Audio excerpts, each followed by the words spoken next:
늑대가 아기 양들의 집 문을 두드리고 있네.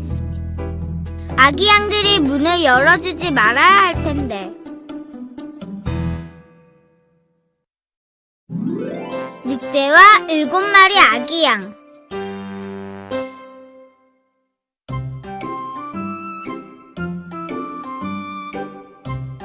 숲속 아담한 집에 엄마 양과 7마리 아기 양이 살고 있었어요.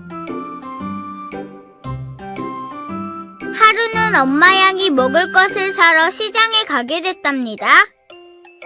하지만 아기 양들만 두고 나가려니 마음이 놓이질 않았어요. 엄마가 다녀올 때까지 집 잘 보고 있어라. 혹시 늑대가 오거든 절대로 문을 열어줘선 안 된다. 늑대는 목소리가 거칠고 발에 새카만 털이 덮여 있으니까 금방 알아볼 수 있을 거야. 알겠어요, 엄마.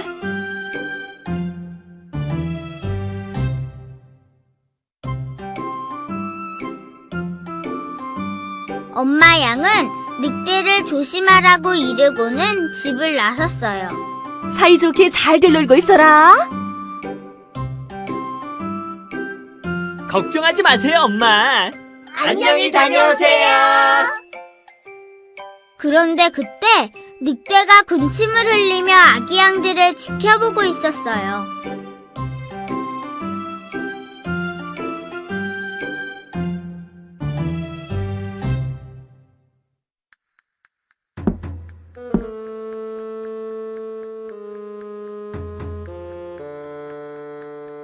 엄마 양이 멀리 사라지자 늑대는 아기 양들의 집을 찾아가 문을 두드렸어요. 그러고는 엄마 목소리를 흉내내어 말했어요. 얘들아, 엄마가 왔다. 어서 문을 열어라. 엄마 목소리는 저렇게 거칠지 않은데. 우리 엄마 목소리는 곱고 예쁘단 말이에요. 아기 양들은 문을 열어주지 않았어요. 그러자 늑대는 달걀을 먹고 목소리를 예쁘게 가다듬었어요. 한결 고와진 목소리로 다시 문을 열어달라고 말했답니다.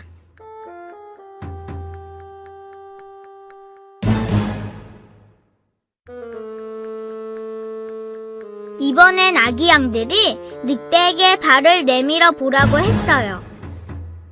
늑대는 문틈으로 앞발을 내밀었어요.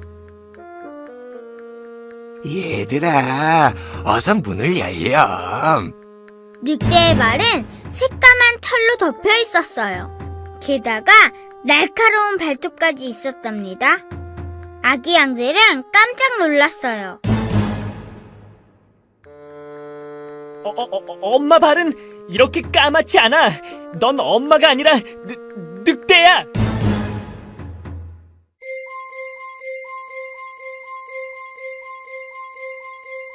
그러자 늑대는 방앗간으로 달려가 발에 하얀 밀가루를 묻히고 돌아왔어요. 엄마가 맞지? 너희들 주려고 맛있는 걸 사왔단다. 정말 발이 하얗다. 엄마가 맞아. 어서 열어주자.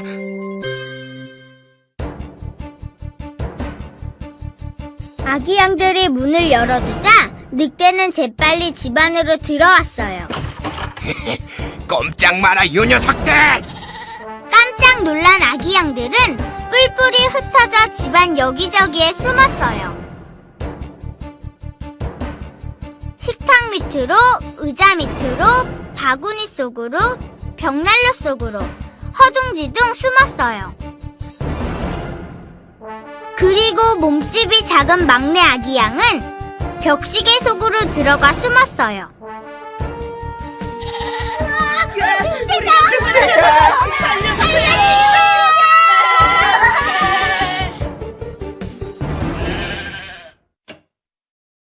늑대는 아기 양들을 하나하나 찾아내어 한 입에 꿀꺽 삼켜버렸어요. 다만 벽시계 속에 숨어있던 막내 아기 양만은 끝내 찾아내지 못했어요. 더 이상 없는 것 같군. 아, 배도 부른데 어디 가서 낮잠이나 잘까? 배가 불룩해진 늑대는 뒤뚱뒤뚱 몸을 흔들며 집을 나왔답니다.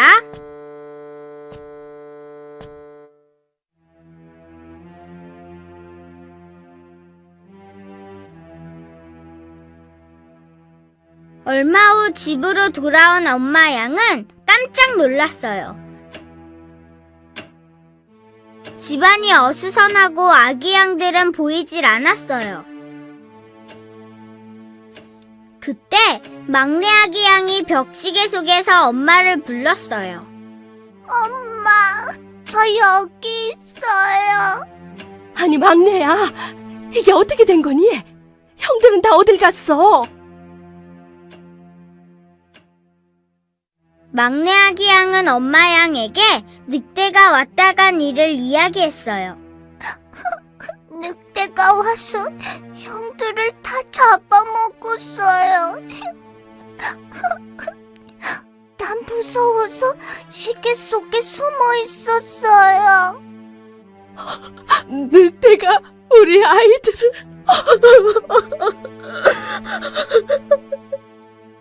엄마 양은 불쌍한 새끼 양들을 생각하며 울었어요.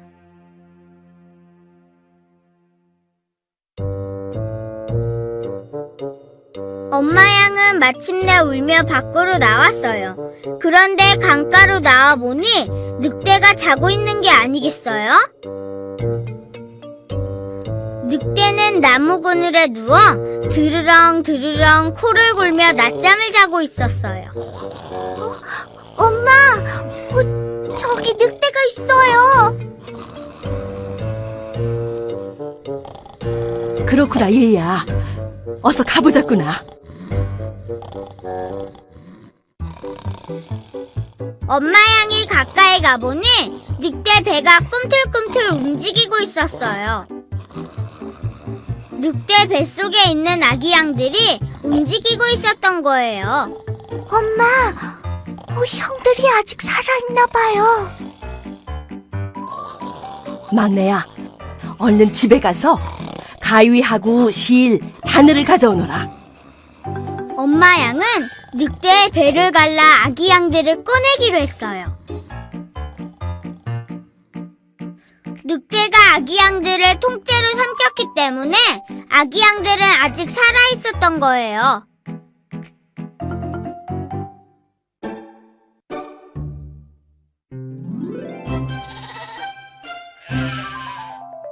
엄마 양이 늑대의 배를 가위로 싹둑싹둑 자르자 아기 양들이 한 마리씩 튀어나왔어요. 엄마! 괜찮니, 얘야? 사람이 죽는 줄 알았어. 고마워요. 6마리의 아기 양들은 조금도 다치지 않고 모두 무사히 밖으로 나왔어요. 그때까지도 늑대는 잠에 골아 떨어져 깨어나지 않았어요.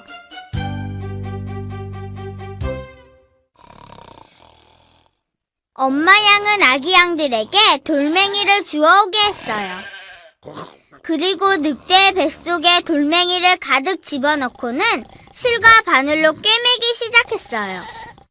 엄마, 조심하세요. 늑대가 깨지 않는지 잘 보고 있거라.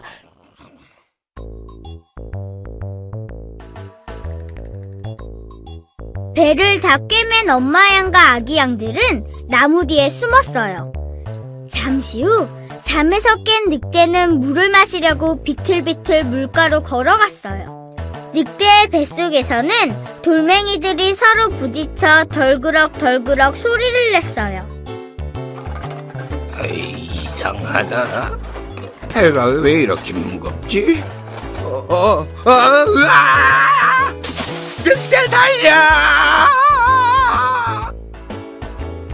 강물에 빠진 늑대는 뱃속의 무거운 돌 때문에 물속 깊이 가라앉고 말았어요.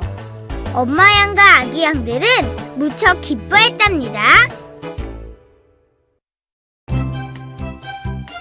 엄마 양과 아기 양들이 이젠 아무 걱정 없이 살 수 있겠다.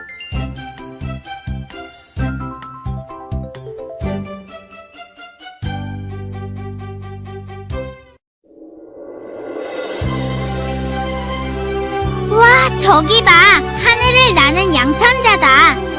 저 삼형제는 양탄자를 타고 어디를 향해 가는 걸까?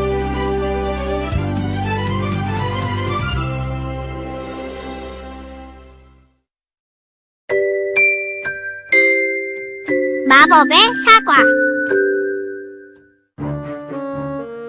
옛날 어느 나라에 임금님이 살고 있었어요. 임금님에겐 예쁜 딸이 한 명 있었는데 그만 큰 병에 걸리고 말았답니다. 이런 걱정이군. 공주의 병을 고칠 수 있는 사람이 없으니 생각 끝에 임금님은 공주의 병을 고치는 사람을 사위로 삼겠다고 온 나라에 알렸어요.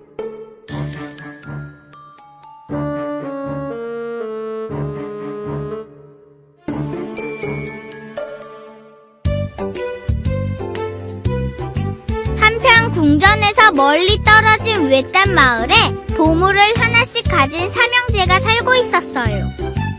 이 망원경만 있으면 무엇이든 볼 수 있어. 이 양탄자를 타면 어디든 갈 수 있지. 이 마법의 사과만 있으면 어떤 병도 다 고칠 수 있는걸.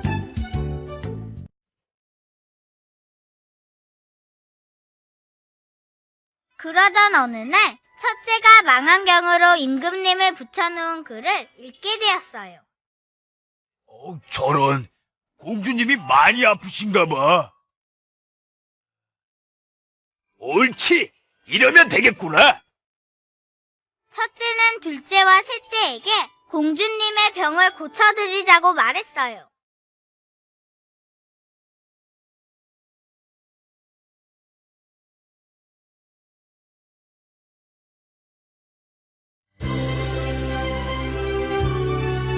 다음날 아침 삼형제는 둘째의 양탄자를 탔어요. 셋째야, 빨리 와. 어서 가야지. 네, 지금 가요.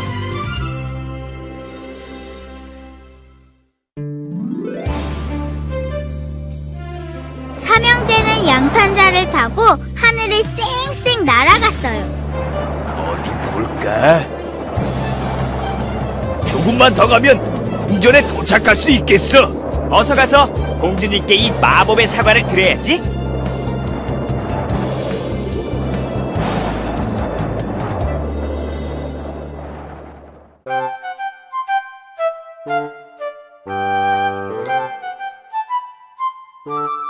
삼형제는 궁전에 도착하자마자 공주님께 마법의 사과를 드렸어요. 사과를 먹은 공주는 씻은 듯이 병이 나았답니다. 정말 고맙구나. 내 약속대로 너희들 중 한 명을 사위로 삼겠노라. 그렇다면 삼형제 중에서 누가 임금님의 사위가 되어야 할까요? 내 망원경이 없었다면 공주님이 아픈 것도 몰랐을 거야. 그러니까 내가 임금님의 사위가 되어야 해. 무슨 소리야?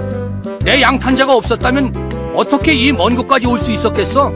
하지만 내 마법의 사과가 없었다면 공주님의 병은 나을 수 없었어요. 삼형제의 말을 듣고 곰곰이 생각하던 임금님은 대답을 찾았다는 듯이 고개를 끄덕이며 말씀하셨어요.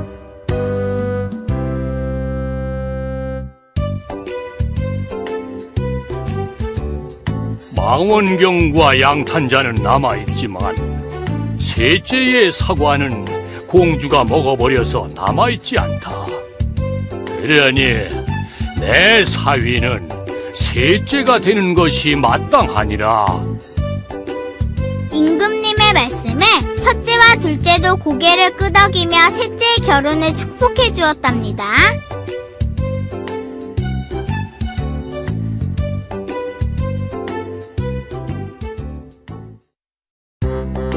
친구들이 임금님이라면 누구를 사위로 삼았을까? 아무튼 셋째는 대단해. 공주님을 위해 친구에게 소중한 사과를 선뜻 내놓다니 말이야. 나도 친구들에게 도움을 줄 수 있는 사람이 되어야지.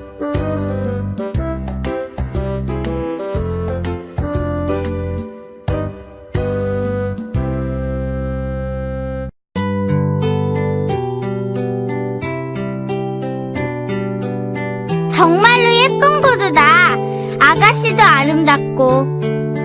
저 아가씨가 신데렐라인 것 같은데 저렇게 예쁜 아가씨가 왜 제투성이란 뜻의 이름을 갖게 되었을까?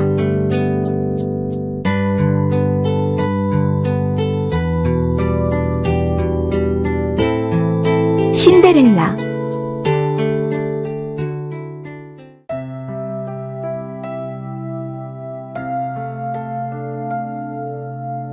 옛날 어느 나라에 예쁘고 마음씨 고운 아가씨가 살고 있었어요. 그런데 그 아가씨의 어머니는 병에 걸려 일찍 돌아가시고 말았어요.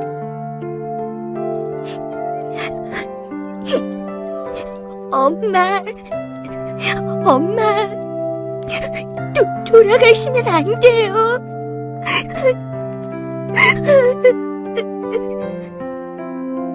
어머니가 돌아가신 뒤 아가씨는 아버지 밑에서 혼자 자랐답니다.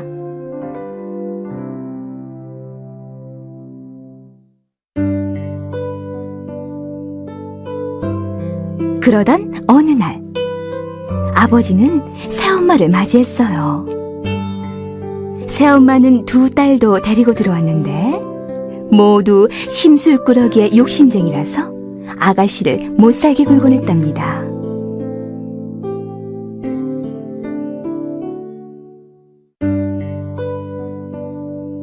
얼마 지나지 않아 아가씨의 아버지마저 돌아가시고 말았어요.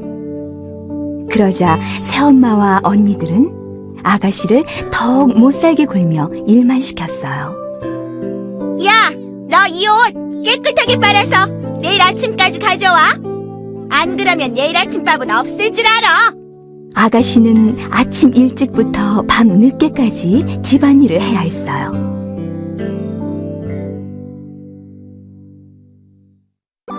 하루는 언니들이 아가씨의 옷을 보며 마구 놀려댔어요.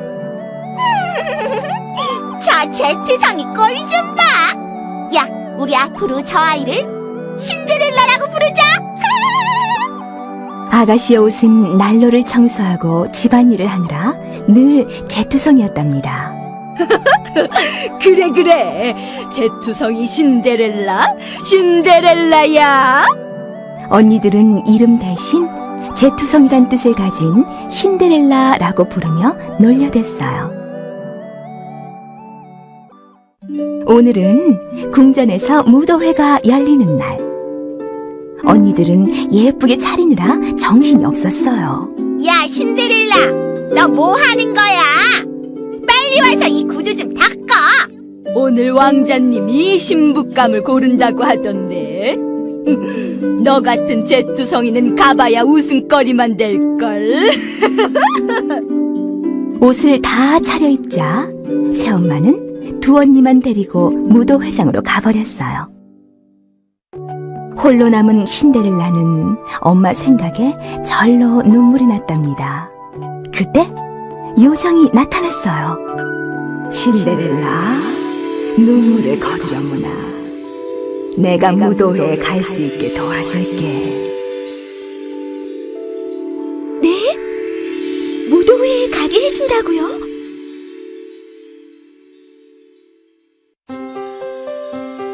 요정은 요술 지팡이를 휘둘러 호박을 마차로 바뀌게 했어요. 생쥐는 말이 되게 하고 큰 쥐는 마부가 되게 했답니다.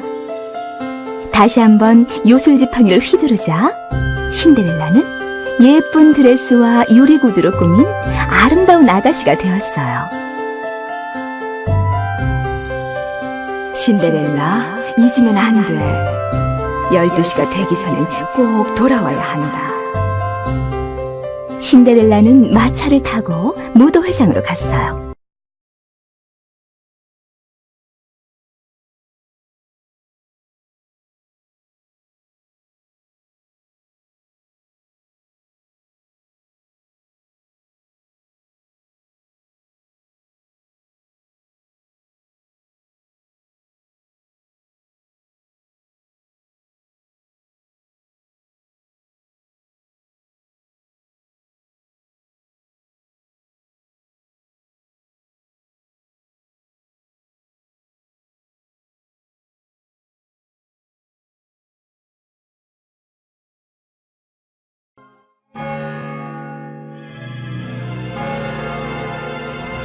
어느덧 12시가 되었어요.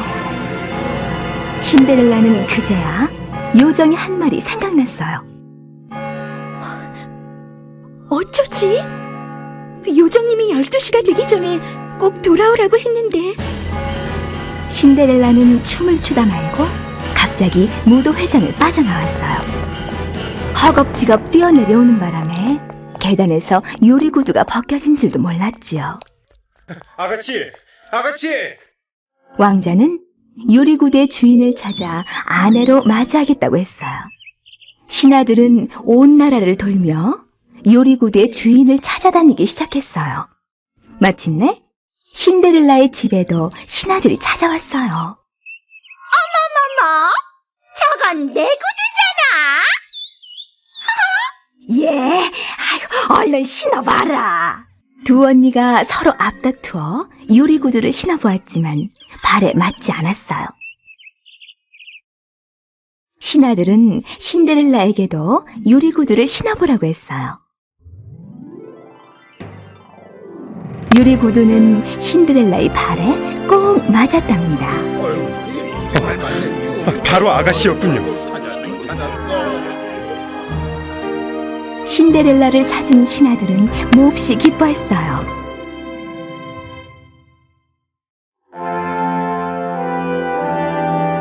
궁전으로 간 신데렐라는 왕자님과 결혼해 행복하게 살았답니다.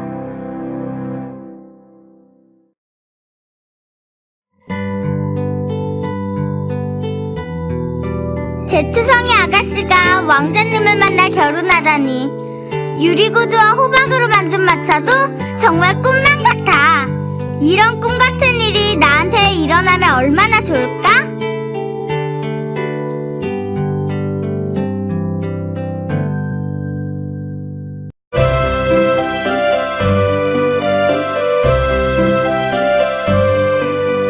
옛날에 엄지손가락만큼 작은 엄지공주가 살았대.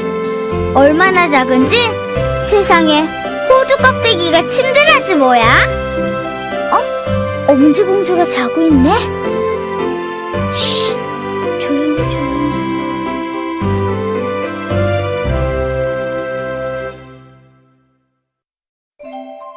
엄지공주.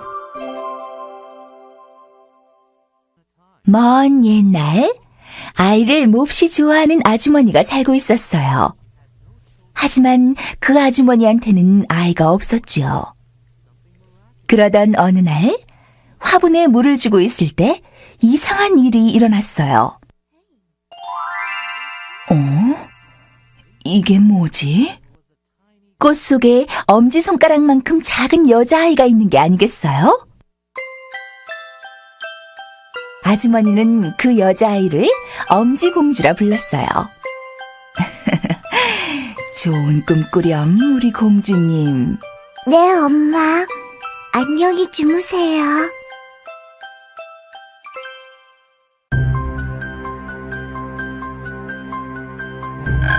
그런데 어느 날 밤, 엄지공주가 자고 있는 방으로 두꺼비 한 마리가 들어왔어요.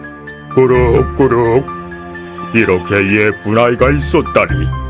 며느리로 삼아야겠다. 세상에. 두꺼비가 엄지공주를 안고 연못으로 가려나 봐요.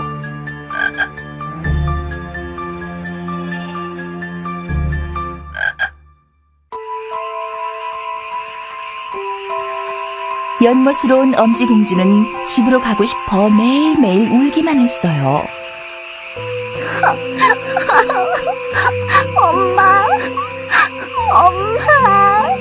가재는 두꺼비 색시가 된 엄지공주가 불쌍했어요. 아가씨, 울지 마세요. 제가 집으로 갈 수 있게 도와드릴게요. 가재는 엄지공주가 앉아있는 연잎 줄기를 싹둑 잘라주었어요.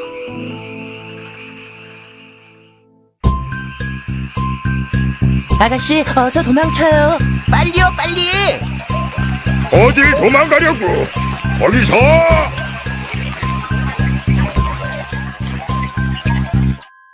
엄지공주를 태운 연잎은 강물을 따라 한참을 흘러갔어요. 그때 강물을 따라 내려가던 풍뎅이 한 마리가 엄지공주를 낚아챘어요. 와, 예쁘다. 내 색시로 삼아야지. 풍뎅이는 친구들에게 엄지공주를 자랑했어요. 하지만 친구들은 엄지공주를 보며 비웃었답니다. 에게! 날개도 없고 손도 2개밖에 없잖아. 우와, 저게 뭐가 예쁘다고 그래? 풀이 죽은 풍뎅이는 엄지공주를 두고 어디론가 날아가 버렸어요.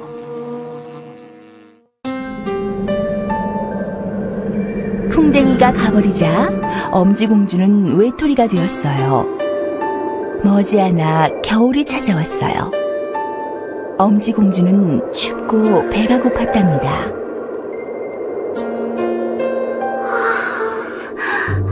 추워.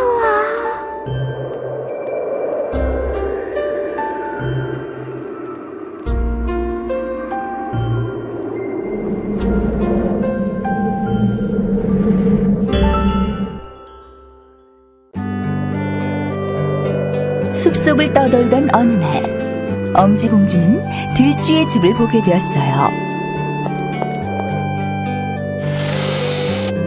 어머나, 어서 들어와요. 아주머니, 정말 고맙습니다. 친절한 들쥐 아주머니는 엄지공주의 딱한 사정을 듣고는 함께 살자고 했어요.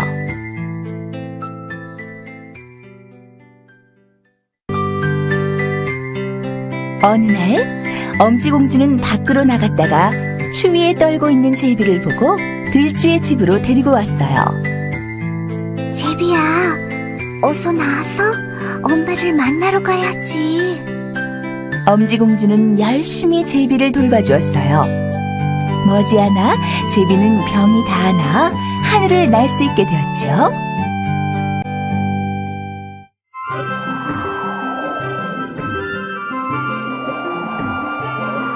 이윽고 꽃의 나라로 떠나야 하는 제비가 엄지공주에게도 함께 가자고 했어요. 엄지공주는 제비를 따라가기로 했죠. 엄지공주님, 저기가 꽃의 나라예요.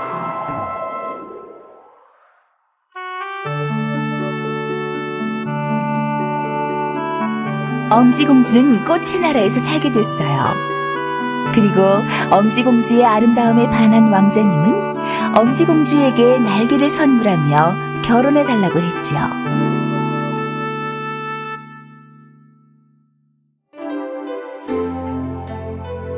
엄지공주와 꽃의 나라 왕자는 결혼하여 행복하게 살았답니다.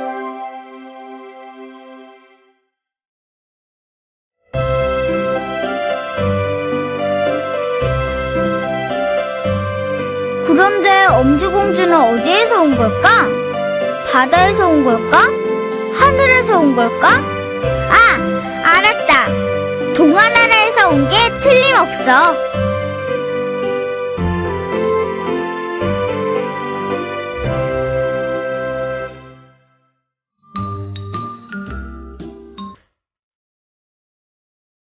코뿔소를 본 적 있니? 커다란 주름에 오툴도툴한 가죽을 가진 코뿔소 말이야. 그런데 코뿔소의 겉모습은 왜 그런 걸까?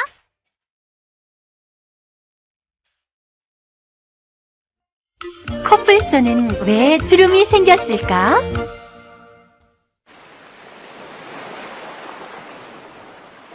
옛날 아주 먼 옛날 홍해바다에 사람이 거의 살지 않는 섬 하나가 있었어요. 그곳에는 따가운 햇빛을 피하기 위해 커다란 모자를 쓴 파르시교도가 살고 있었답니다. 밀가루와 설탕에 물을 붓고 반죽한 다음 건포도와 자두를 얹어 구우면 얼마나 맛있을까? 하루는 파르시교도가 과자를 구워 먹기로 했답니다.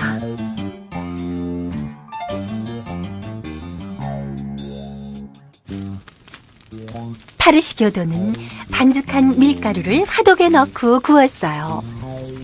커다란 과자가 불 위에서 구워지면서 고소하고 달콤한 냄새가 났어요. 지름 60cm에 두께 90cm의 과자라. 정말 굉장한 음식이 되겠군. 마치 마법처럼 말이야.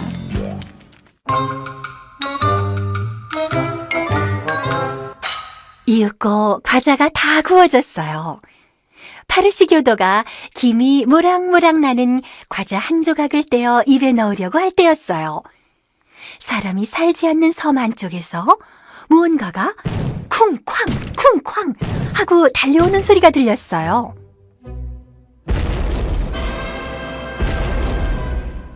그것은 코에 커다란 뿔이 나 있고 돼지 같은 두 눈에 예의라곤 조금도 없는 코뿔소였어요. 깜짝 놀란 파르시 교도는 과자도 놓아두고 모자만 쓴 채로 야자나무 위로 올라갔어요.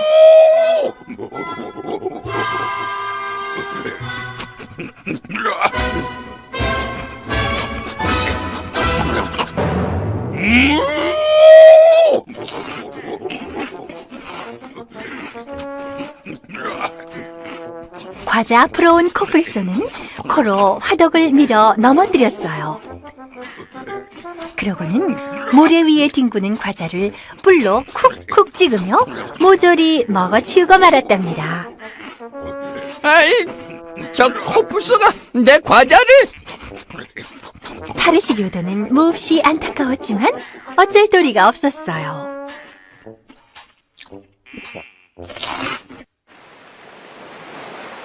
과자를 다 먹은 코뿔소는 꼬리를 살랑살랑 흔들며 섬 안쪽으로 사라졌어요. 나무 위에서 내려온 파르시 교도는 화덕을 일으켜 세웠어요. 그러고는 노래를 부르기 시작했어요. 파르시 교도가 구운 과자를 먹다니 무서운 실수를 했다네. 파르시 교도가 구운 과자를 먹다니 무서운 실수를 했다네.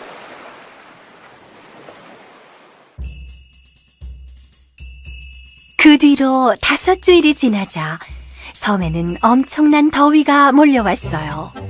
사람들은 땀을 뻘뻘 흘리며 입고 있던 옷을 벗어버렸어요.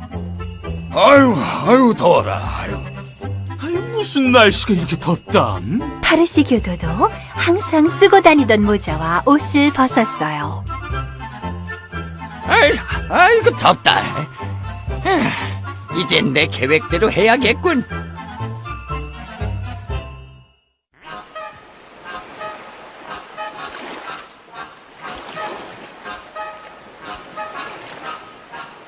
코뿔소도 가죽을 벗어 어깨에 걸치고는 바닷가로 내려왔어요. 그때만 해도 코뿔소의 가죽은 주름 하나 없이 매끄러웠어요. 그리고 단추도 3개나 달려 있어서 외투처럼 입었다 벗었다 할 수 있었죠. 코뿔소가 드디어 가죽을 벗었군. 코뿔소는 모래 위에 가죽을 벗어놓고 바닷물에 들어가 헤엄을 쳤어요. 코뿔소는 그때까지도 파르시 교도에게 과자에 대해 한마디도 하지 않았어요. 왜냐하면 그때나 지금이나 코뿔소는 예의가 없었기 때문이죠.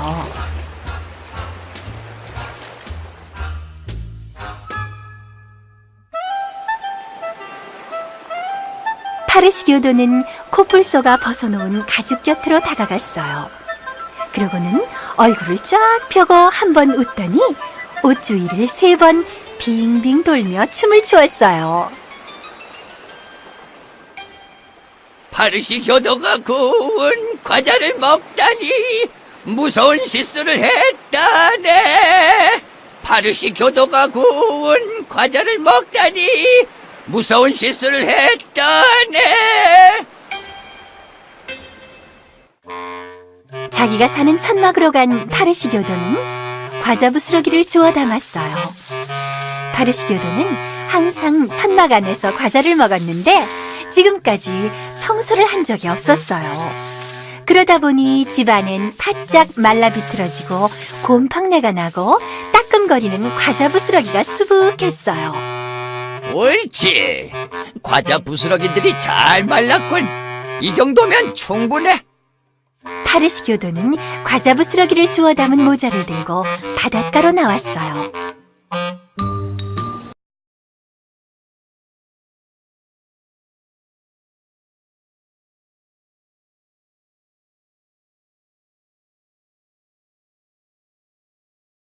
자, 과자 부스러기들아, 구석구석 잘 뿌려지거라. 과자 부스러기를 다 뿌린 파르시 교도는 야자나무 꼭대기에 올라갔어요. 그러고는 나무 위에서 코뿔소가 물 밖으로 나오기만 기다렸답니다.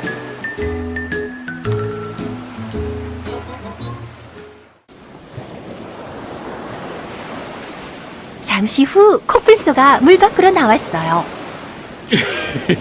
해도 지고 날씨도 시원해졌으니까 이제 집으로 돌아가야지.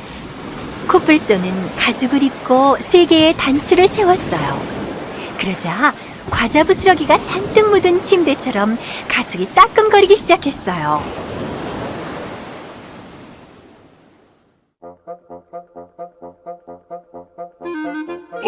몸이 왜 이러지? 이 속에 뭐가 들어갔나? 코뿔소는 이상해서 몸을 긁어봤지만 그럴수록 몸은 더욱 따갑기만 했어요.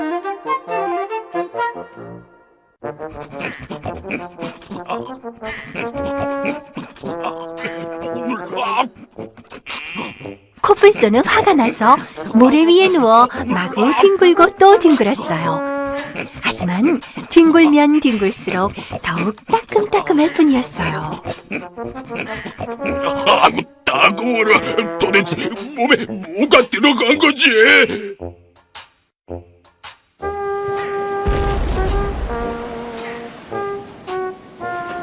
코뿔소는 야자나무로 달려가 나무에 몸을 대고 비볐어요.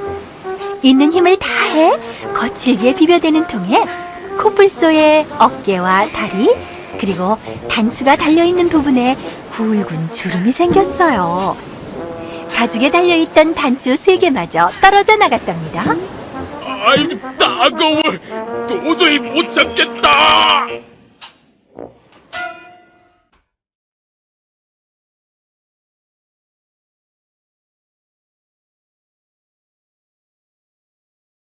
이윽고 코뿔소의 몸에는 수많은 주름이 생겨났어요. 아무리 비벼도 몸이 여전히 따끔거리자 코뿔소는 마구 날뛰며 몹시 화가 나서 집으로 돌아갔어요. 그 뒤로 모든 코뿔소들은 가죽에 우툴두툴한 주름을 갖게 되었고 성질도 무척 고약해졌답니다. 코뿔소를 다시 봐야겠는걸? 나중에 코뿔소 가죽도 자세히 살펴봐야겠어.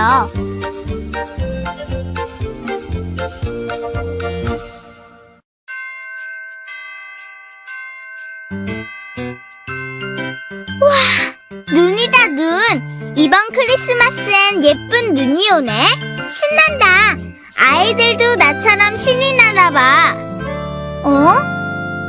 그런데 저 할아버지는 왠지 시무룩해 보이는걸? 크리스마스 캐럴.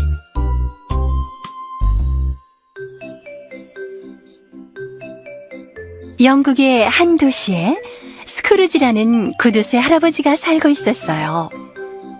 내일이 크리스마스였지만 스크루지는 묵묵히 일만 하고 있었죠. 뭐가 좋다고 저리 야당해. 에이기 시끄러워요. 그때 조카 프레드가 들어왔어요. 외삼촌, 메리 크리스마스. 무슨 놈의 메리 크리스마스냐? 가난에 먹을 것도 없는 놈이.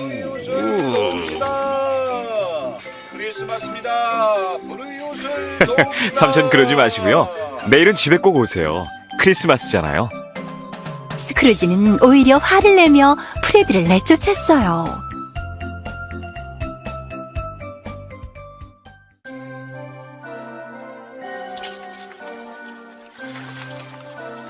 캄캄한 밤, 잠을 자던 스크루지는 이상한 쇠사슬 소리에 잠이 깼어요. 이게 무슨 소리지? 아니, 자넨 말리가 아닌가? 그 사람은 얼마 전에 죽은 스크루지의 친구였죠. 말리는 온몸에 사슬을 칭칭 감고 초라한 모습으로 서 있었어요. 이 사슬은 내가 살아있을 때 지은 죄의 대가라네. 조금 있으면 자네에게 3명의 유령이 찾아올 걸세. 부디 자네는 나처럼 되지 말게. 말리, 아이, 그게 무슨 말인가, 여보게? 말리는 스크루지에게 알 수 없는 말을 남기고 사라졌어요.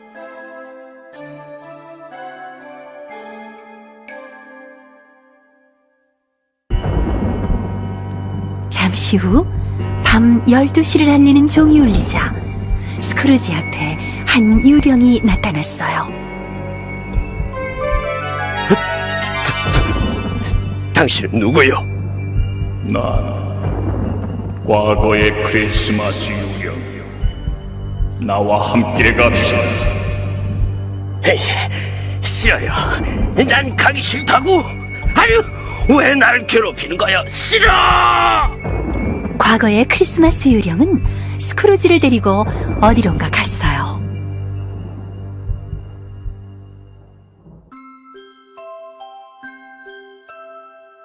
그들이 도착한 곳은 어느 방 안이었어요. 그리고 한 아이가 앉아 책을 읽고 있었어요.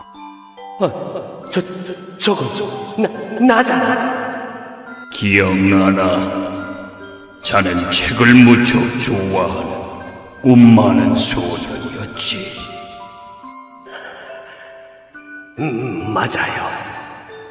난 알리바바와 40인의 도둑이란 책을 좋아했어요. 나도 처음부터 구두쇠는 아니었지요. 그럼 또 다른 곳으로 가볼까?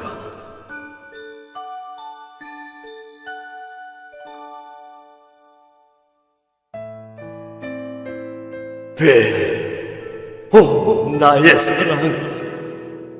배를 기억하나?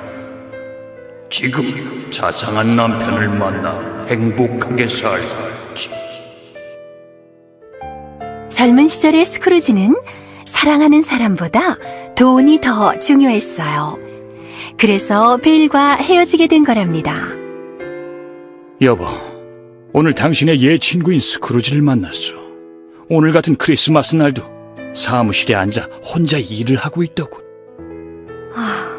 정말 안 됐군요. 엄마, 다 만들었어요. 아빠, 빨리 집으로 가게 해줘. 제발, 제발.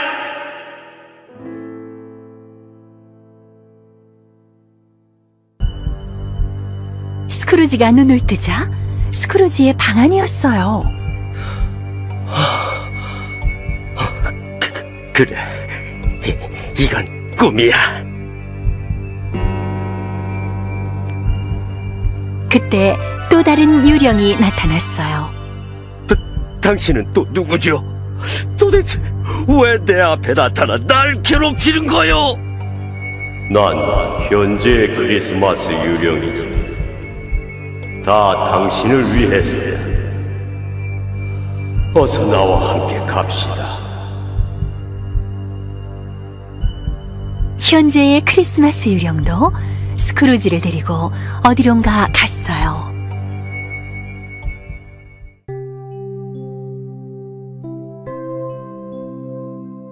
스크루지가 간 곳은 조카 프레드의 집이었어요. 모두들 저녁을 먹고 있었죠. 내일 스크루지 삼촌이 오실까요? 난 그 할아버지 싫어. 너무 무서워요. 그러면 못 써. 자, 우리 모두 할아버지를 위해 기도하자. 스크루지 할아버지가 항상 건강하시고 우리와 함께 크리스마스를 보낼 수 있도록 도와주시기 바랍니다. 아멘.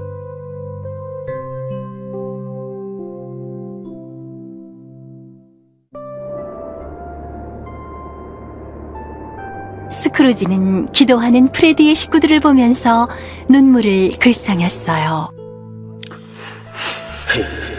가난한 주제에 남 걱정을. 하지만 누구보다 당신을 아끼고 사랑하지. 난 그런 거 필요 없어.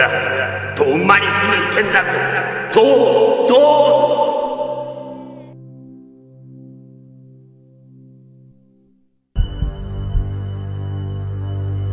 소리를 치다 스크루지는 잠에서 깼어요. 시계를 보니 새벽 2시를 가리키고 있었죠. 그리고 스크루지 앞에 세 번째 유령이 나타났어요. 당신은 날 어디로 데리고 갈 거죠? 바로 당신의 미래지. 세 번째 유령은 미래의 크리스마스 유령이었어요. 스크루지와 미래의 크리스마스 유령은 또 어딘가로 향했답니다.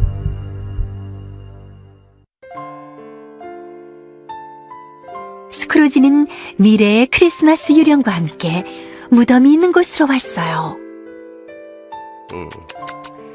그렇게 구두쇠 노릇을 하더니 혼자서 쓸쓸히 죽고 말았군.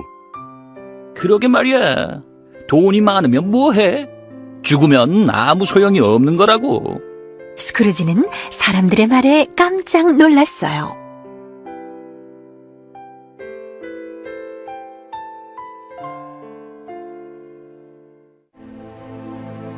스크루지는 비석 앞으로 다가갔어요. 거기엔 스크루지라는 이름이 새겨져 있었죠. 아니야. 내가 이렇게 죽다니. 유령. 이건 꿈이지요. 제발 사실이 아니라고 말씀 좀 해주세요. 네.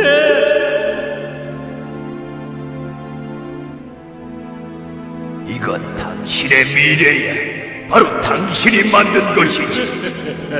스크루지는 무덤가에 앉아 한없이 울었어요. 스크루지는 울다 잠이 깼어요. 창문에 따뜻한 아침 햇살이 비추고 있었답니다. 감사합니다. 이건 꿈이었어. 꿈이라고. 꿈. 스크루지는 너무나 기뻤어요. 길가에 있는 모든 사람들은 크리스마스를 맞아 서로 정다운 인사를 나누고 있었어요. 메리 크리스마스 여러분. 모두 즐거운 크리스마스가 되세요. 스크루지는 지나가는 한 부부에게 반갑게 인사를 했어요. 여보, 저 사람 스크루지 아니에요? 그러게 웬일이지? 사람들은 모두 반갑게 인사하는 스크루지를 보고 깜짝 놀랐어요. 스크루지는 칠면조 가게에 들러 제일 크고 맛 좋은 칠면조를 샀어요.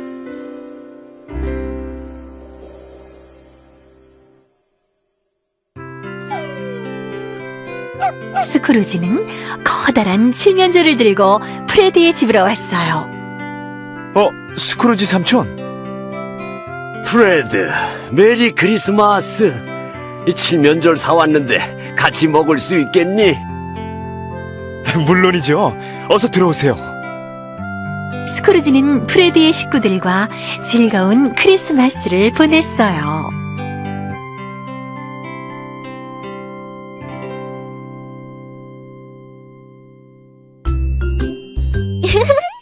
스크루지 할아버지, 고맙습니다. 오냐, 엄마 아빠 말씀 잘 듣고 메리 크리스마스. 할아버지, 저도요. 넘어질라 천천히. 그 뒤로 스크루지는 어려운 사람들을 도우며 행복하게 살았답니다. 정말 잘 됐다. 난 스크루지 할아버지가 여전히 돈만 알고 혼자 크리스마스를 보내시면 어떡하나 하고 걱정했거든. 스크루지 할아버지, 모야 선물도 남겨주셔야 해요.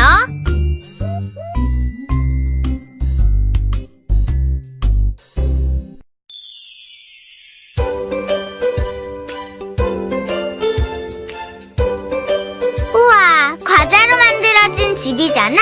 정말 맛있겠다.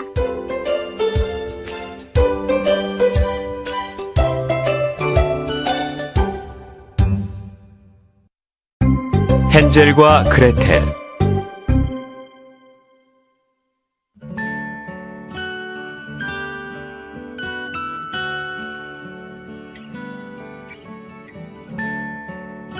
어느 숲속 작은 집에 헨젤과 그레텔이 아버지와 새엄마와 살고 있었어요. 그런데 한 해는 몹시 흉년이 들어 집에 먹을 것이 다 떨어졌습니다. 아휴, 배고파. 아빠, 먹을 게 이거밖에 없나요? 미안하구나, 얘들아. 내일은 어떻게든 먹을 걸 구해오마. 먹을 걸 어디서 구한단 말이에요? 너희들은 어서 가서 잠이나 자거라.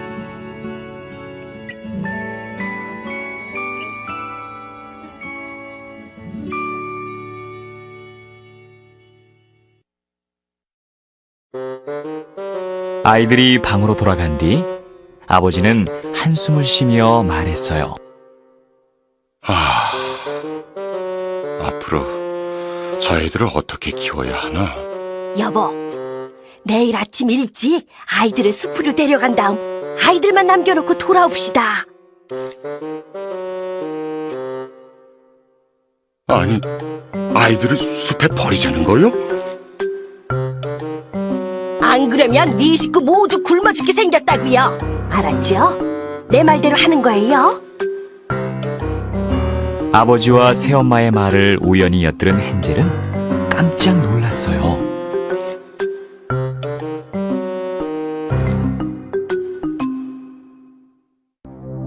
헨젤은 동생 그레텔한테 부모님이 한 말을 전해주었지요.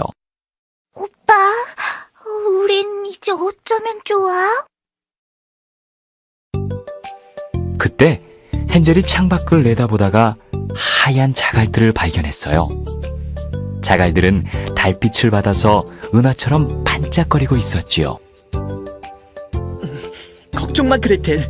나한테 좋은 생각이 있어. 헨젤은 자갈들을 주워 모아 호주머니에 가득 넣고는 잠자리에 들었습니다.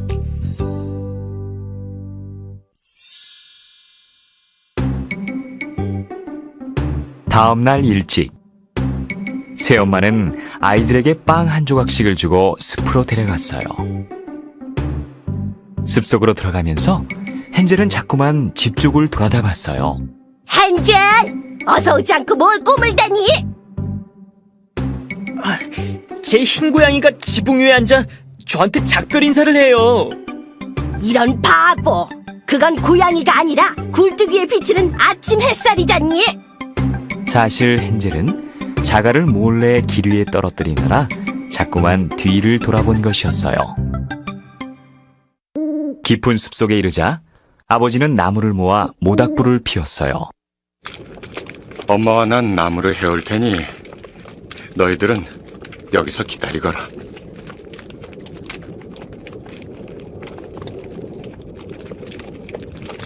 어서 가요, 여보. 아버지와 새엄마는 아이들만 남겨놓고 숲으로 사라졌어요.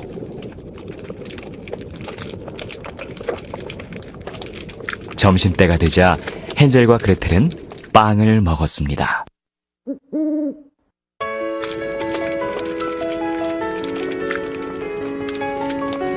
헨젤과 그레텔은 모닥불을 쬐며 어머니와 아버지를 기다렸어요. 그러다가 스르르 잠이 들었지요. 잠을 깼을 땐 이미 해가 지고 날이 깜깜해졌어요. 오빠, 엄마 아빠가 왜 안 오시지? 나 집에 가고 싶어. 그레텔, 저 자갈들을 봐. 저걸 따라가면 집에 갈 수 있어. 달이 뜨자 자갈이 달빛에 반짝이기 시작했어요. 헨젤과 그레텔은 자갈들을 따라 집으로 돌아갔어요.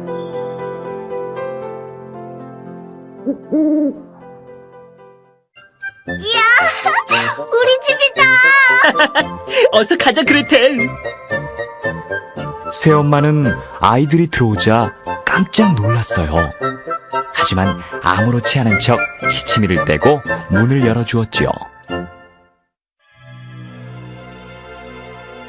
며칠 후 헨젤과 그레텔은 새엄마가 또 자기들을 버리려 한다는 걸 알게 되었어요. 헨젤은 자갈을 주우러 나가려고 했지만 방문이 잠겨 꼼짝도 못했어요. 이번엔 새엄마가 문을 잠가버린 것이지요. 문이 잠겨있네. 자갈을 주워야 하는데 큰일 났다. 오빠, 우린 어떡해? 다음 날 아침, 아버지와 새엄마는 아이들을 데리고 깊은 숲속으로 들어갔어요. 이번에도 헨젤은 자꾸 집 쪽을 돌아보았어요. 헨젤! 어서 오지 않고 뭘 꿈을 대니? 제 비둘기가 지붕 위에서 저한테 작별 인사를 해요. 이런 바보! 그건 비둘기가 아니라 굴뚝 위에서 빛나는 아침 해잖니! 사실 헨젤은 빵 조각을 조금씩 떼내어서 길에 던진 거였어요.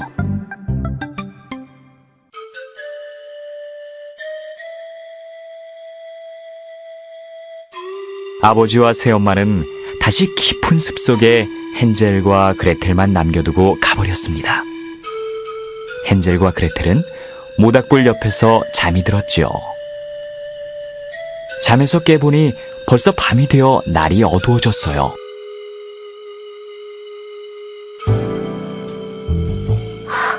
오빠, 빵 조각이 안 보여. 이게 어떻게 된 거지? 헨젤이 떨어뜨린 빵 조각들은 새들이 모두 쪼아 먹어버린 거예요. 헨젤과 그레텔은 끝내 길을 찾지 못했습니다.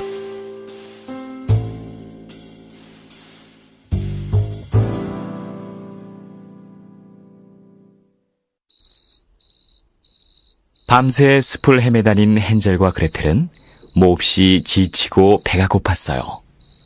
다음 날 아침, 헨젤과 그레텔은 숲속 깊은 곳에서 집을 발견했어요. 오빠, 저기 집이 있어. 어서 가보자. 먹을 걸 얻을 수 있을 거야.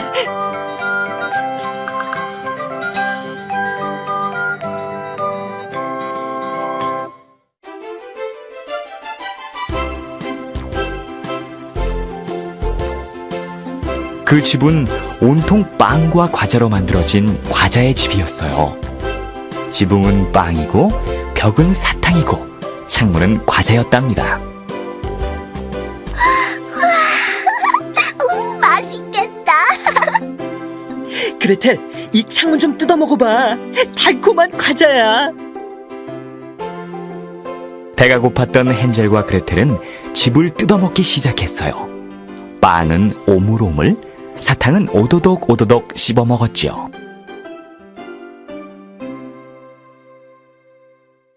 그때 문이 열리면서 험상궂게 생긴 할머니가 나왔어요. 누가 내 집을 먹는 거야? 헨젤과 그레텔은 너무 놀라 들고 있던 빵과 사탕을 떨어뜨렸어요. 오라, 예쁜 꼬마들이구나. 얘들아, 우리 집에 들어와 함께 살지 않겠니?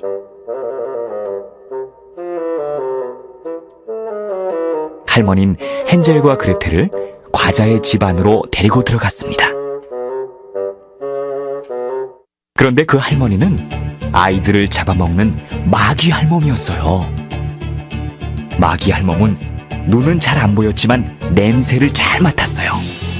그래서 아이들이 오면 냄새로 알아차렸답니다.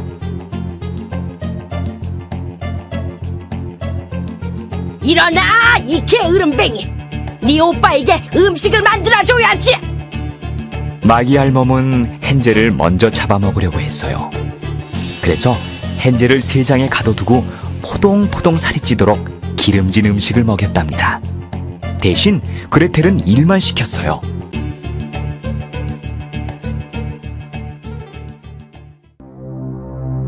며칠 후 마귀 할멈은 헨젤에게 말했어요. 자, 손을 내밀어 봐라.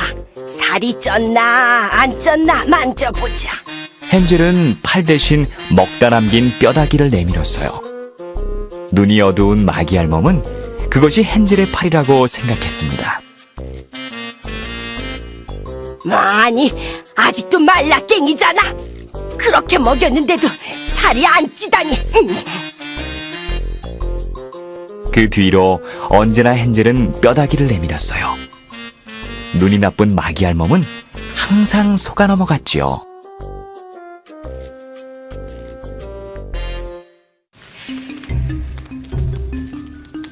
마귀 할멈은 더 이상 기다릴 수가 없었어요. 그래서 헨젤을 요리하기 위해 그레텔에게 가마에 불을 지피라고 했어요. 할멈의 마음을 알아챈 그레텔은 마귀 할멈에게 어떻게 하는지 보여달라고 했어요. 이런 멍청한 것. 그것도 모른단 말이냐? 내가 하는 걸 잘 봐. 할멈은 빵 가마 속에 고개를 들이밀었어요. 그때 그레텔이 할멈을 힘껏 가마 속에 밀어넣고는 가마 문을 닫아버렸죠.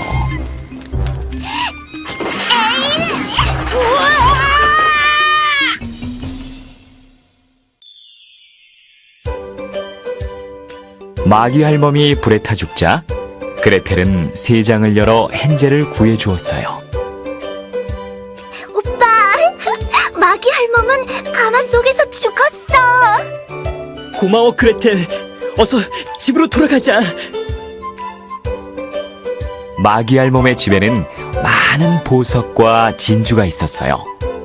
헨젤과 그레텔은 주머니에 보석들을 가득 챙겨 넣고 집으로 돌아갔어요.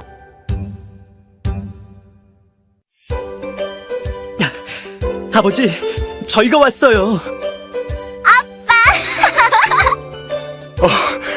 얘들아, 너희들 무사했구나. 아버지는 헨젤과 그레텔에게 용서를 빌며 반갑게 맞아줬어요. 새엄마는 이미 병으로 죽고 없었어요. 헨젤과 그레텔은 마귀 할멈의 집에서 가져온 보석 덕분에 아버지와 함께 행복하게 살았답니다.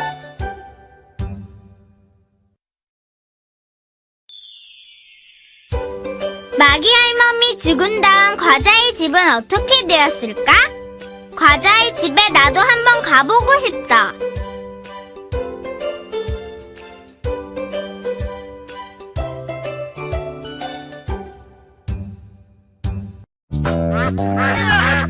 모두들 줄을 지어 어디로 가는 거지? 그런데 뭔가 좀 이상한걸? 황금 거위.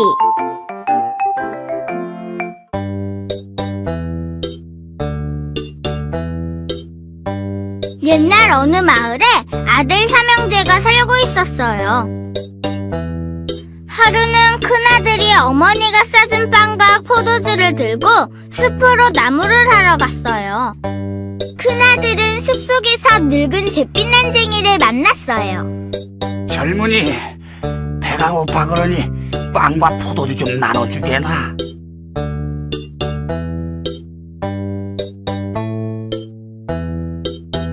나 먹기도 부족한데 당신 줄 게 어디 있다고 그래요?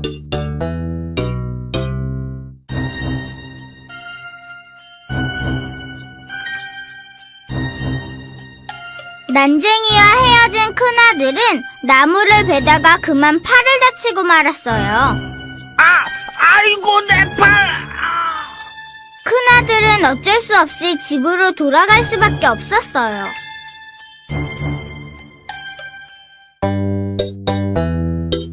다음날 둘째 아들이 나무를 하러 갔어요.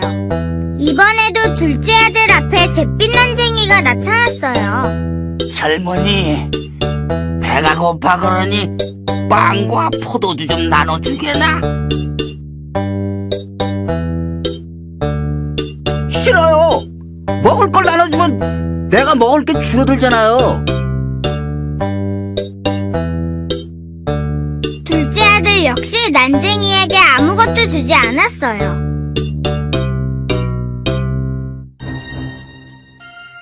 나무를 하던 둘째 아들도 도끼를 잘못 찍어 발을 다치고 말았어요. 내 발! 내 발!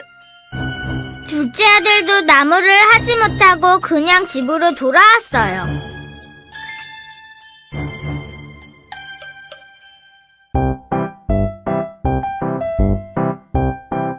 형들이 모두 다치자 막내가 나무를 해오겠다고 나섰어요. 그러자 어머니와 형들은 막내를 비웃었어요. 뭐? 우리도 못 해온 나무를 네가 해오겠다고? 저 바보가 나무를 해온대.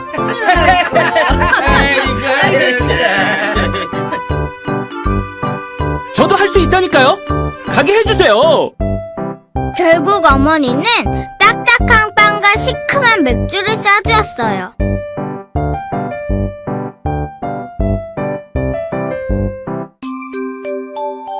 막내가 숲에서 나무를 하고 있는데 난쟁이가 나타나 먹을 것을 달라고 했어요. 마음씨 착한 막내는 선뜻 가방을 열었지요. 그런데 이게 어쩐 일일까요? 가방 속에는 맛있는 빵과 포도주가 들어있었어요. 정말 이상하네. 아무튼 많이 드세요. 고맙네, 젊은이. 막내와 난쟁이는 빵과 포도주를 맛있게 나눠 먹었어요.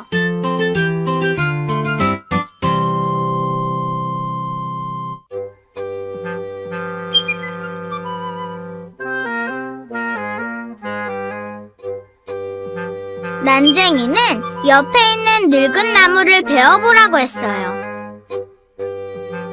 막내가 나무를 베자 황금 깃털을 지닌 거위가 나왔어요. 우와!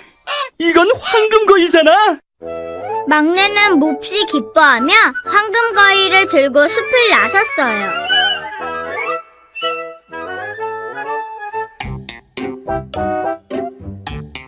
날이 저물어 막내는 여관에 묵기로 했어요.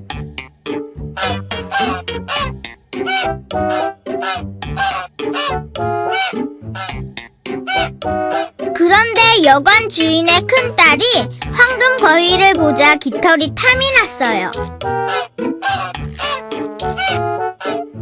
큰딸이 몰래 깃털을 뽑으려는 순간 손이 거위에 철썩 붙어버렸어요. 이를 어째? 얘들아, 나 좀 떼어줘. 그러자 두 동생들이와 언니를 떼내려고 붙잡았어요. 그런데 그만 두 동생들의 손도 철썩철썩 붙어버리고 말았어요. 이게 어찌 된 거지? 엄마, 난 몰라. 다음날 막내가 거위를 안고 여관을 나왔어요.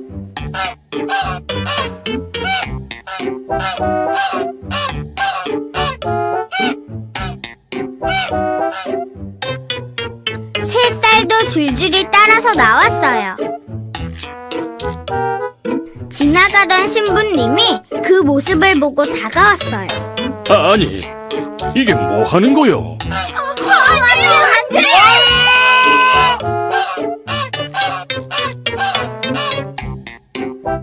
딸들을 떼어내려던 신부님도 셋째 딸 등에 손이 달라붙고 말았어요.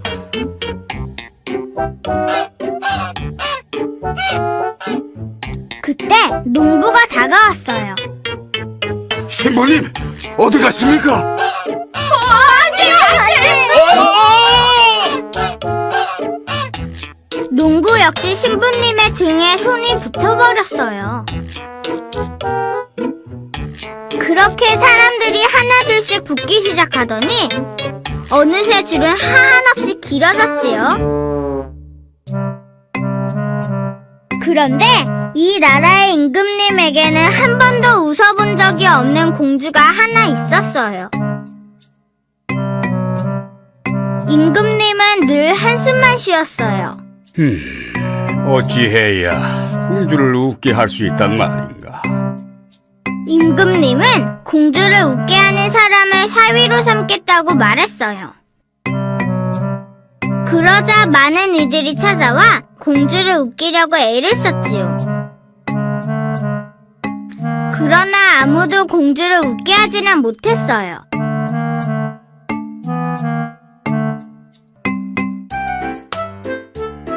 황금거위를 아는 막내가 궁전 앞을 지나게 됐어요.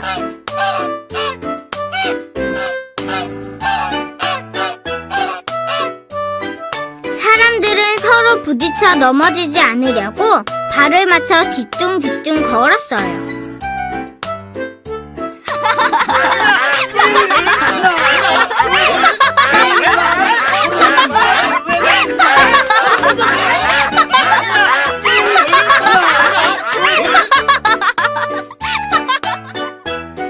마침 그 모습을 공주가 보게 되었어요.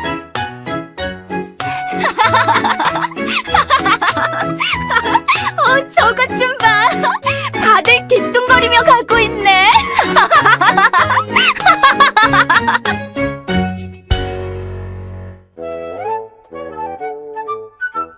공주는 한참을 깔깔대고 웃었어요.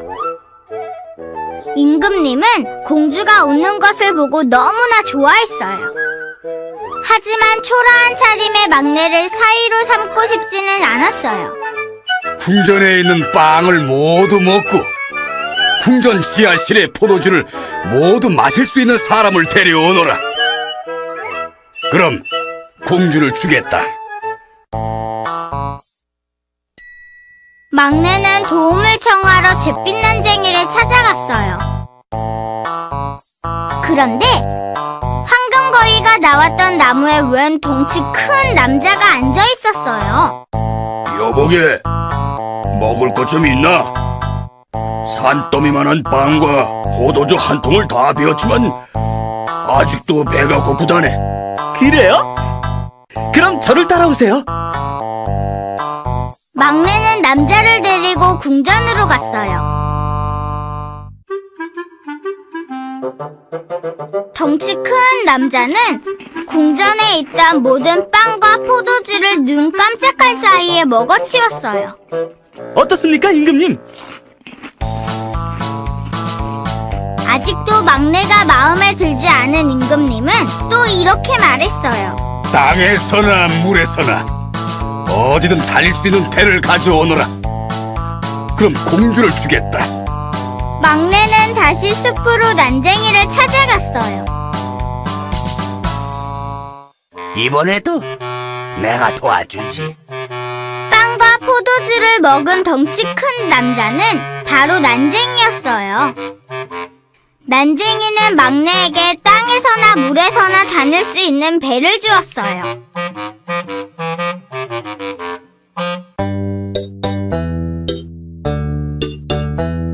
막내가 배를 가져오자 임금님은 하는 수 없이 막내와 공주를 결혼시켰어요. 그 뒤로 왕이 죽자 막내는 왕이 되어 공주와 함께 행복하게 살았답니다.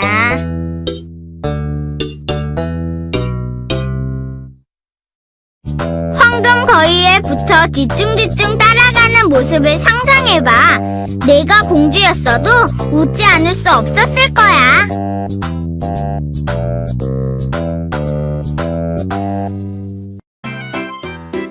가고 싶은 곳은 어디든 데려다주는 신기한 집신이 있대. 그 집신이 나한테 있으면 난 어디로 가볼까? 이상한 집신.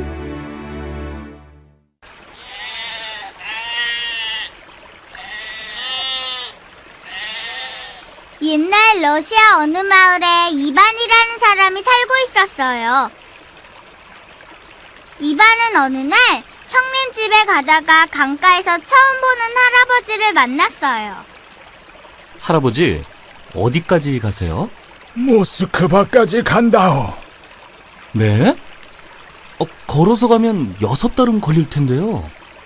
이 집신만 신으면 눈 깜짝할 사이에 갈 수 있다오. 할아버지가 잠시 낮잠을 자는 동안 이반은 대체 어떤 신발일까 하는 생각에 몰래 할아버지의 집신을 신어봤어요. 그러자 발이 제멋대로 마구 움직이더니 눈 깜짝할 사이에 형님 집에 다다랐어요. 이게 어떻게 된 거지? 발이 멈추질 않아. 이반은 걸음을 멈추려고 건초 더미에 나동그라졌어요. 그런 다음에도 발은 계속 버둥거렸지요. 이반이 얼른 집신을 벗자 발은 그때서야 잠잠해졌어요. 나쁜 짓을 해서 벌을 받았나 보다. 이반의 형님은 이반이 맨발인 걸 보고 놀라서 물었어요. 아니 이반, 너 왜 집신을 벗고 있니? 집신이 작아 발이 아파서 그래요. 마침 이웃에 사는 아킴이 그 집에 놀러왔다가 집신을 보게 됐어요. 아킴은 집신에 탐이 났어요. 꽤 괜찮아 보이는 집신인데 한번 신어볼까? 아킴이 집신을 신자 아킴 역시 눈 깜짝할 사이에 자기 집에 닿았어요. 아킴은 걸음을 멈추려고 자작나무를 붙들었지만 쉴 새 없이 움직이는 발 때문에 잠시도 가만히 있을 수가 없었지요. 여보, 나 좀 도와줘. 아킴은 아내의 도움으로 겨우 집신을 벗을 수 있었답니다.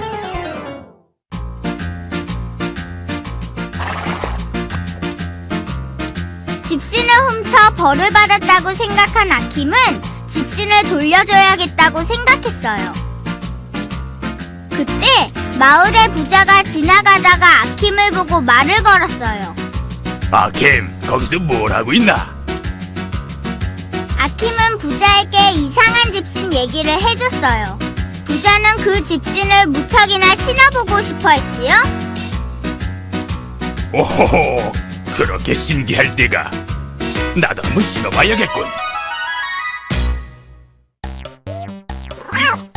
아킴이 말리는 것도 아랑곳하지 않고 부자는 집신을 신었어요.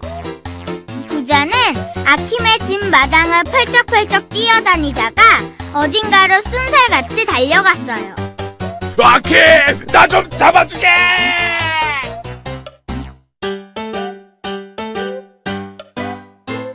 들을 지나고 숲을 건너 강가까지 달려간 부자는 그만 강물에 풍덩 뛰어들고 말았어요.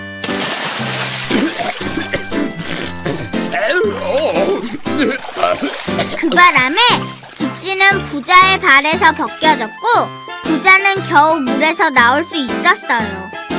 집신은 강을 따라 둥실둥실 떠내려가다 다시 할아버지 손에 들어갔답니다.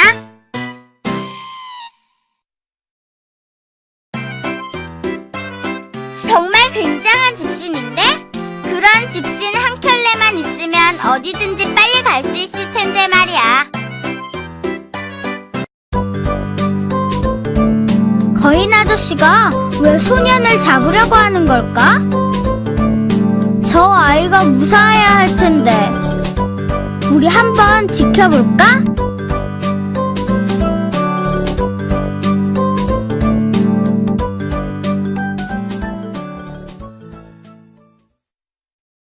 잭과 콩나무. 옛날 잭이라는 아이가 살고 있었어요. 그런데 어머니가 병에 걸리고 말았답니다. 얘야, 이젠 어쩔 수 없구나. 소라도 팔아 먹을 것을 사와야겠다. 걱정 마세요. 제가 소를 팔아올게요. 소를 몰고 시장으로 가다가 잭은 한 할아버지를 만났어요. 그런데 할아버지가 잭에게 소와 콩을 바꾸자고 하지 뭐예요? 안 돼요. 이 소를 팔아 우리 어머니 약을 사야 한다고요. 걱정하지 마라. 이 콩은 좋은 일을 가져다주는 요술콩이란다. 어? 요술콩이요? 잭! 잭은 조금 망설였지만 요술콩이란 말에 콩과 소를 바꾸기로 했어요.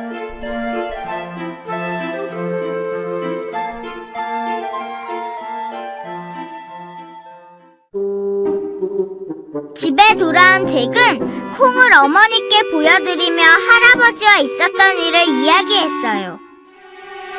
잭, 네가 그런 말도 안 되는 일을 했단 말이냐? 아유, 이제 먹을 것도 다 떨어졌는데 큰일이구나. 잭의 어머니는 콩을 보며 한숨을 내쉬었어요. 엄마, 이 콩은 요술을 부리는 요술콩이래요. 요술콩? 세상에 그런 게 어디 있니? 어머니는 화를 내며 콩을 창밖으로 던져버렸어요.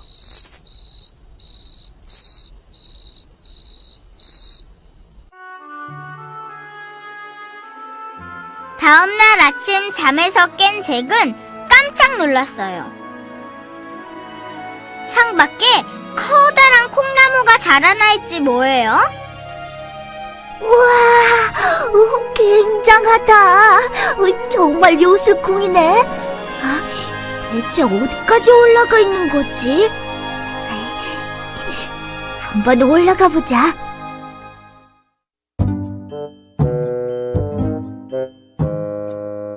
잭은 콩나무 줄기를 타고 한없이 올라갔어요. 구름을 뚫고 그 위로 올라가자 커다란 궁전이 보였답니다. 와, 누가 살고 있는 궁전일까? 이야, 정말 큰걸? 한번 들어가 봐야지.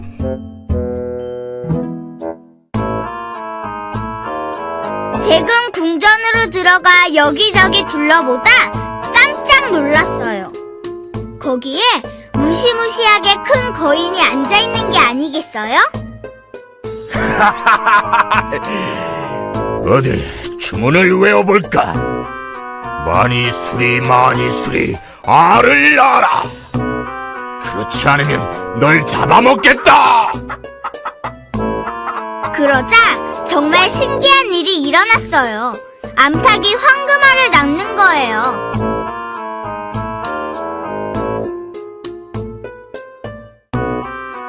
우와, 정말 신기한 닭이다. 그런데 어디서 많이 본 닭 같은데? 가만, 저 닭은 우리 집에서 도둑 맞은 닭이잖아.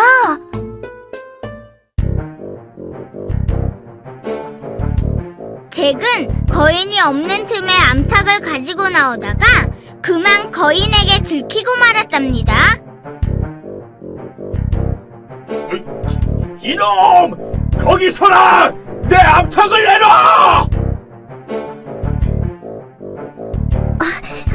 얼른 콩나무 줄기를 타고 내려가야겠다.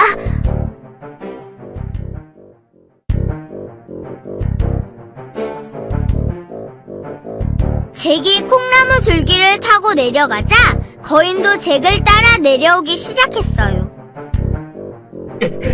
너 이놈! 잡히기만 해봐! 내가 혼을 내줄 테다!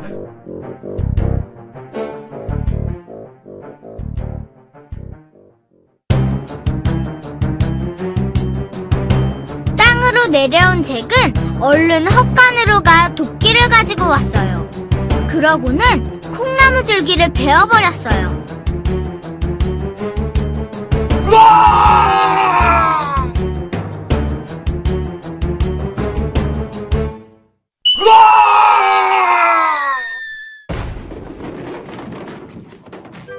이상한 소리에 깜짝 놀란 어머니가 밖으로 나왔어요. 이런 세상에, 잭, 이게 어떻게 된 거니? 보세요. 제가 요술콩이라고 말씀드렸잖아요. 잭은 거인의 궁전에서 있었던 일을 어머니께 이야기해드렸어요.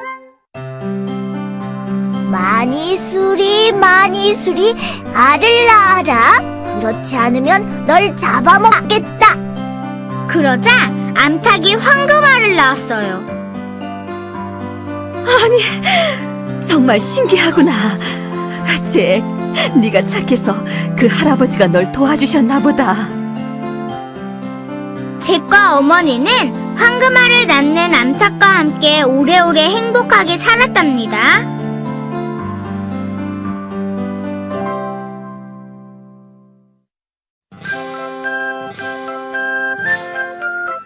와, 부럽다. 나도 저런 요술콩이 있으면 정말 좋겠다. 그럼 높이 높이 올라가 세상 구경도 실컷 할 수 있을 텐데 말이야.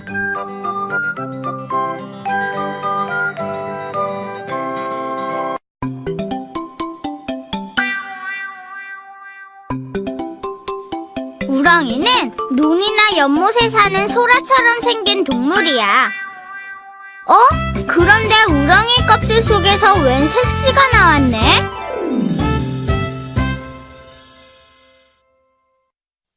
우렁이 색시.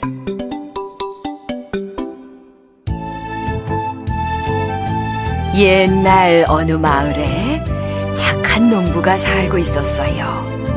농부는 아직 장가를 못 간 노총각이었어요. 어느 날 농부는 논에서 김을 매며 중얼거렸지요. 휴, 이 곡식을 거두면 누구랑 같이 먹고 살지? 나랑 같이 먹고 살지. 농부는 깜짝 놀라 주위를 두리번거렸어요.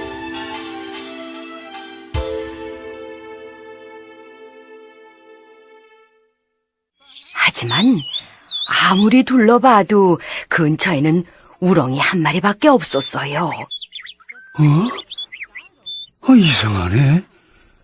우렁이가 말했을 리는 없는데. 농부는 우렁이를 가져와 부엌의 물동이 속에 넣어두었어요.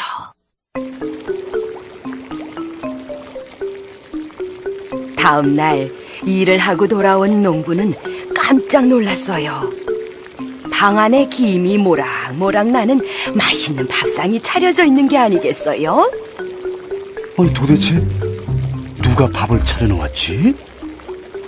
배가 고팠던 농부는 맛있게 밥을 먹었어요. 밥상은 그 다음 날에도 또 그 다음 날에도 차려져 있었어요. 농부는 누가 밥을 차려놓는지 궁금해졌어요.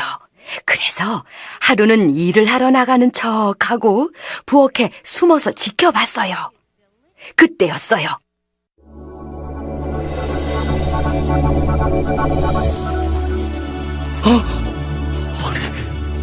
아니 이럴 수가? 물동이에서 연기가 피어오르더니 우렁이가 예쁜 색시로 피어나는 게 아니겠어요?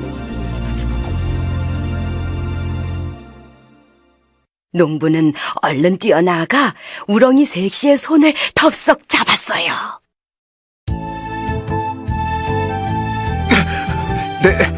내 색시가 되어주세요. 우렁이 색시는 수줍은 듯 고개를 끄덕였지요. 농부는 우렁이 색시를 아내로 맞아 무척 행복했어요.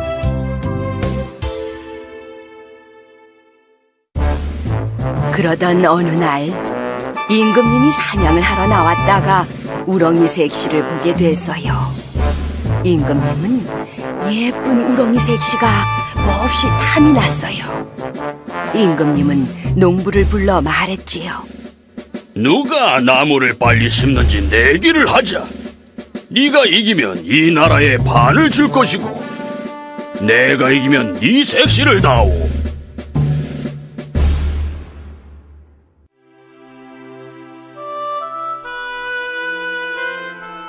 농부가 한숨을 쉬며 걱정을 하자 우렁이 색시가 반지를 내밀었어요. 전 용왕의 딸이에요. 죄를 지어 우렁이가 됐는데 서방님 덕분에 다시 사람이 될 수 있었죠. 걱정하지 말고 바닷가로 가서 이 반지를 던져보세요.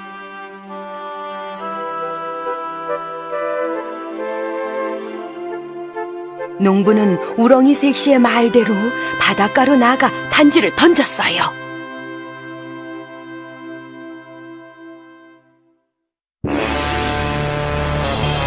그러자 바닷물이 쭉 갈라지는 게 아니겠어요? 아니, 전 용궁이잖아.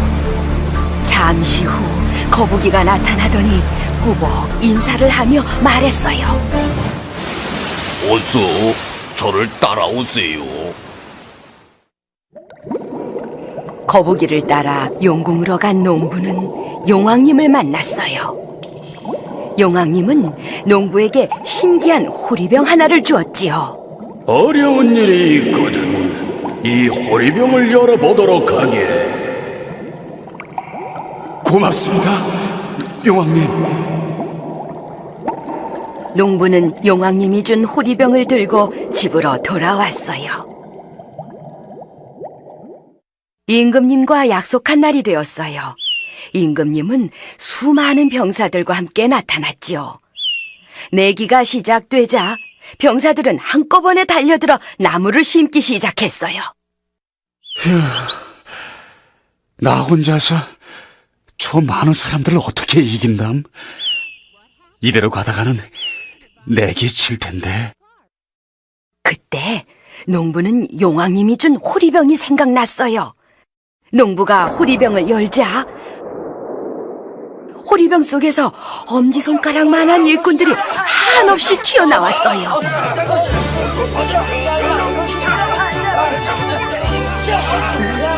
이게 어떻게 된 거지?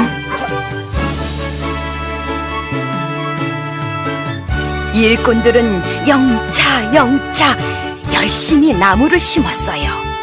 언덕은 순식간에 나무로 뒤덮였고 결국 농부는 내기에서 이겼답니다. 화가 난 임금님은 다시 내기를 하자고 했어요.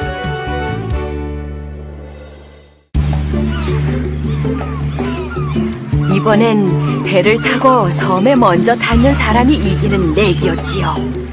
농부는 작은 배를 타고 열심히 노를 저었지만 임금님의 커다란 배를 따라갈 수가 없었어요. 그때 농부가 또 호리병을 열자 파도가 치더니 임금님이 탄 배를 삼켜버렸어요. 아니, 저런 아주 배가.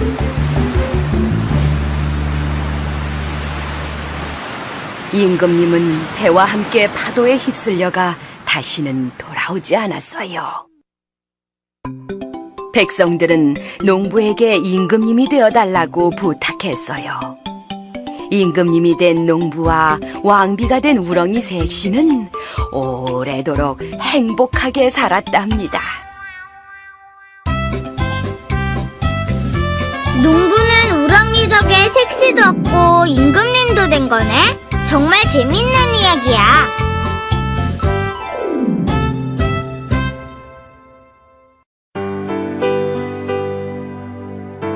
옛날 사람들은 마을에 나쁜 일이 생기지 않도록 음식과 재물을 바치곤 했단다. 어? 그런데 이 마을엔 무슨 일이 생긴 걸까?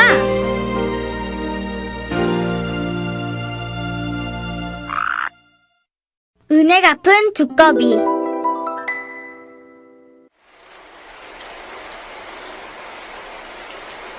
먼 옛날 깊은 산골 마을에 곱단이라는 어여쁜 처녀가 살고 있었어요. 비가 오던 어느 날 곱단이가 밥을 짓고 있는데 두꺼비 한 마리가 부엌으로 들어왔어요. 우와, 두꺼비네. 배가 고파서 밥 냄새를 맡고 왔니? 조금만 기다려봐.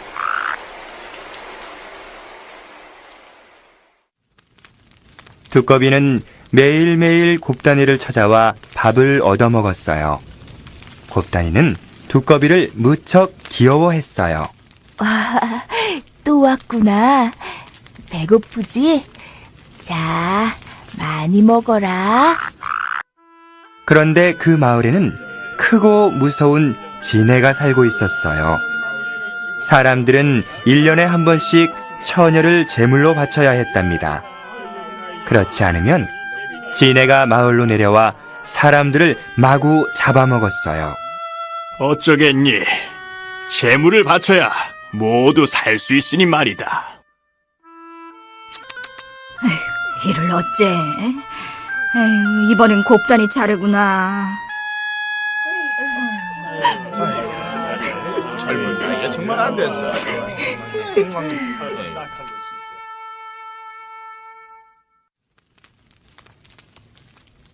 제물로 바쳐지기 전날 밤, 두꺼비는 그날도 곱단이를 찾아왔어요. 곱단이는 두꺼비에게 밥을 주며 하염없이 눈물만 흘렸답니다. 두꺼봐, 밥을 주는 것도 이제 마지막이구나. 내일이면 난 지네한테 잡아먹히고 말단다. 두꺼비는 밥도 먹지 않고 곱단이를 바라보며 눈만 껌뻑였어요.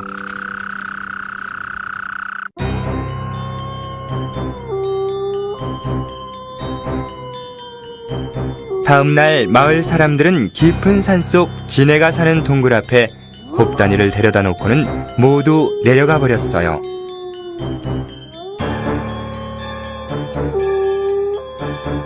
곱단이가 무서워 울고 있는데 동굴 속에서 이상한 소리가 나기 시작했어요. 이게 무슨 소리지? 그건 바로 무시무시한 지네였어요.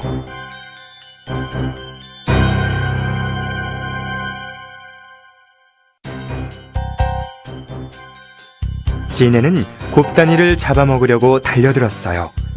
그때 곱단이를 따라온 두꺼비가 지네에게 덤벼드는 게 아니겠어요? 아이고 뭐니? 아이고 이를 어째? 두꺼봐, 두꺼봐. 다음 날 산으로 올라온 마을 사람들은 깜짝 놀랐어요.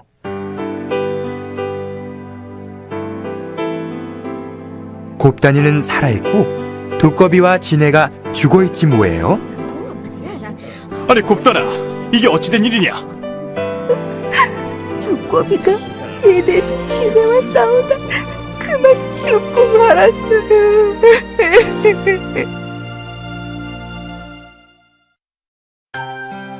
마을 사람들은 곱단이를 위해 목숨 바친 두꺼비를 양지 바른 곳에 묻어주었어요.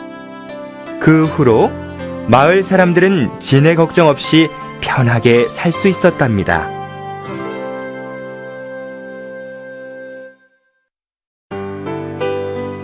두꺼비는 비록 말 못하는 동물이지만 어떻게든 고맙다고 말하고 싶었을 거야. 가엾은 두꺼비, 목숨까지 바쳐 은혜를 갚다니. 두꺼봐, 하늘나라에선 행복하게 살아야 해.